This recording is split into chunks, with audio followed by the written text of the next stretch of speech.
Good morning, everyone. In this video, we're going to be starting on page 4 in the notes, looking at lesson B. Now, in this section, we're going to be looking at finding the domain algebraically, which is going to remain a theme throughout the rest of the chapter and also throughout the rest of our units. So first, domain refers to x values, and we are going to be finding them algebraically using the equations without a calculator. So it's a bit different than what we've been doing because instead of focusing on the graph, we're going to be focusing on the natural restrictions of the equation itself. A lot of these we've already encountered when we've been talking about parent functions and encountering asymptotes and dividing by zero. So some of these we have seen before. We're just going to start getting more specific with naming those restrictions.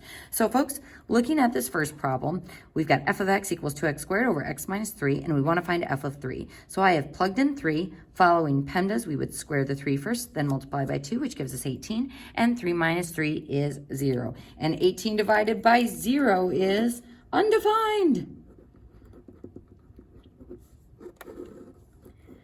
So we get an undefined value when we plug in 3, so this means that 3 would not exist on this function's domain, or x cannot be equal to 3. Now, if we look at this function, we actually can tell this just directly from the structure of this because the only thing I can't divide by is 0, and 3 is the only value that would give me that denominator of 0. The quadratic part is all good. For a quadratic, my domain is all real numbers. So there's nothing that I can't square, but there is something I can't divide by, which is 0, and 3 is the x value that gives me that. So our domain for this function would be all real numbers, except for a break at 3. Looking at our next one, we've got a square root function, and we've encountered this already where for certain square root functions, values that we plug in, such as 5 on this one, yield square roots of negatives, and that gives me an I. Now, I is not real and is thus not on the graph, and it is not in the range. So if I doesn't give me an actual range value, that means 5 is not an actual okay domain value for me to have. So we can tell from this that x cannot be equal to 5. Now, are there other things that x can't be equal to? Unfortunately, yeah. If I plug in 6, that would give me -2, which also gives me some I stuff. 7, 8, 9. So I have a range of x values that aren't going to work here. So down below, we are going to see how we can specifically say that we need this part of our radical to be greater than or equal to 0. So 4 minus x needs to be greater than or equal to 0 because I can take the square root of 0. We can take the square root of 1, which is 1. We can even take the square root of 2. It's gross, but it still would exist on the domain. So by setting my radicand, the stuff under the radical, greater than or equal to 0, we're restricting our domain to just be that non-I stuff. So solving for x here, we would subtract the 4 and then dividing by a negative. And remember, when you divide by a negative, better highlight this. When we divide both sides by a negative, we have to switch the inequality sign. So, folks, this gives me a specific way to determine my domain. So, folks, my domain would only exist for x values that are less than or equal to 4. 4 in for x would give me 0. I can take the square root of that. 3 would give me 1. I can take the square root of that. 2 I can take the square root of, though it is kind of nasty. So this is an expression for my domain, just like this is an expression for my domain for the first one. And again, folks, what we're going to get into on this is how to turn these restrictions into interval notation when we express our domain. And eventually we'll tie this all into how this looks graphically. So it's going to be kind of nice because we'll have an algebraic way of finding the domain, and we will be able to verify it with our graph. Now, looking at problem C, we got h of x equals radical x minus 1 divided by x. So folks, there are two things going on in this problem. First, I have a square root. So I'm going to need to make sure that I keep the square root values positive. How do I do that? By setting it greater than or equal to 0. So I can square root 0, and anything bigger than that, but anything slightly to the left of 0 would be negative, and that's going to give me that I stuff. So this says my x values would need to be greater than or equal to 1. But this disgusting equation also brings back what we dealt with in problem A, that since I have division, I got to make sure that I don't divide by 0. So x needs to be greater than or equal to 1, and it also can't be equal to 0. So these are my restrictions on my domain, or my restrictions on x. So if we want to find h of 1, is that okay? It's not 0, and 1 is greater than or equal to 1, so we should get a nice value for this one. And when we plug it in, 1 minus 1 is 0, square root of 0 is 0, and I can take 0 divided by 1, which is 0. So make sure you know the difference between 0 divided by something and dividing something by 0, because this one is undefined, and this one is just straight up 0. So this value we were able to find because x equals 1 is on the domain. So it satisfies these restrictions that we have. So folks, moving on to example C. And I have boxed this because it's actually using the same equation that I dealt with in the previous example. So let's look at this value we're trying to plug in. X equals negative 1. Now for this, is negative 1 greater than or equal to 1?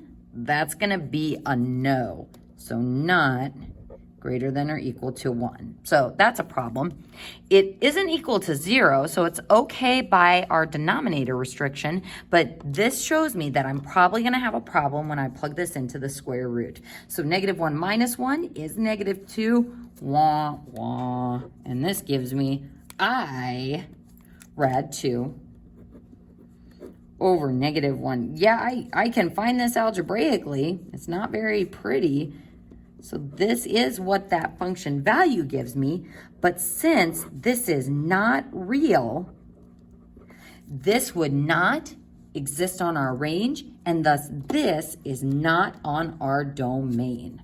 So again, folks, by keeping in mind these restrictions, we're going to be able to tell if our function is or isn't defined at a particular value.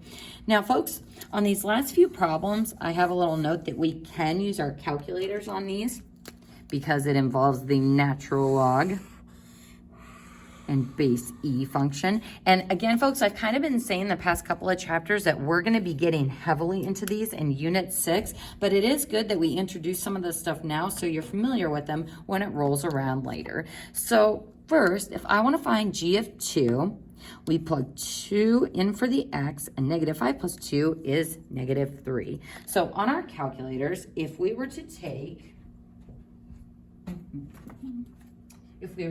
the natural log of negative 3, your natural log button is right next to your number 4. So natural log, and then negative 3.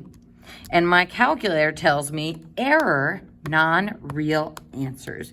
So folks, this does not exist, or it is undefined.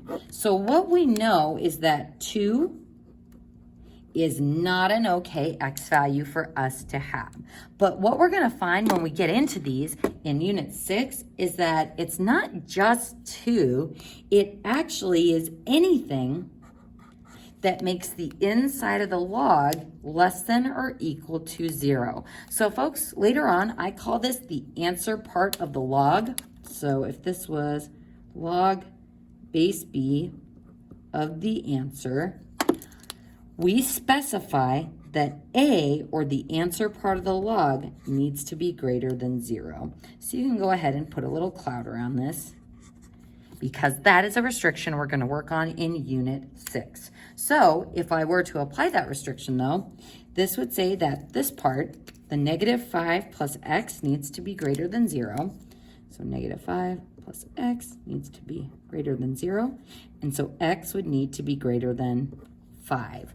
So since 2 is not greater than 5, that's what shows us that that 2 is not going to work in our function. Now, on the very last example, we've got a really, really nasty looking function. It's got a square root aspect and it's got base e in the denominator. So if we wanted to find f of negative 4, we plug that in. Square root of 1 is 1. And then e to the negative 4th. You may remember this property with exponents that are negative. When we have something raised to a negative exponent, it changes location in the fraction and we bring it up to ground level. Now, I'm going to show you how to find e on your calculator. It's actually the inverse of natural log. So if you look at your natural log button as a second feature, you can do second ln.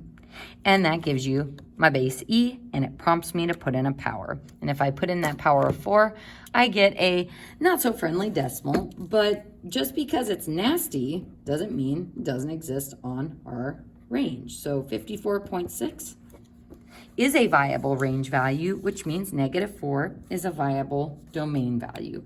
So on this problem, if we go back and we look at the structure of the equation, we've got a square root, so I can't get any I stuff in this top part. So x plus 5 would need to be greater than or equal to 0, or x would need to be greater than or equal to negative 5. So that restricts my inputs or my domain. Now, if I look at the denominator, we can't divide by 0. Is there anything I can put in for x that would actually make this denominator 0? If you're like, I don't know, maybe 0. If I do e to the 0, it actually gives me 1. So there's no exponent I can put in to make this 0. So my denominator is actually good to go. There's nothing that restricts that x in the downstairs.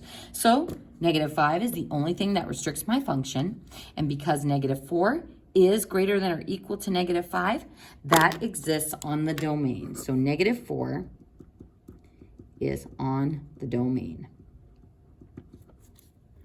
So again, folks, in these examples, we've kind of just been playing around with inputs on our function. In the next video, we are going to be stating the restrictions from the beginning and then coming up with our interval notation for the domain.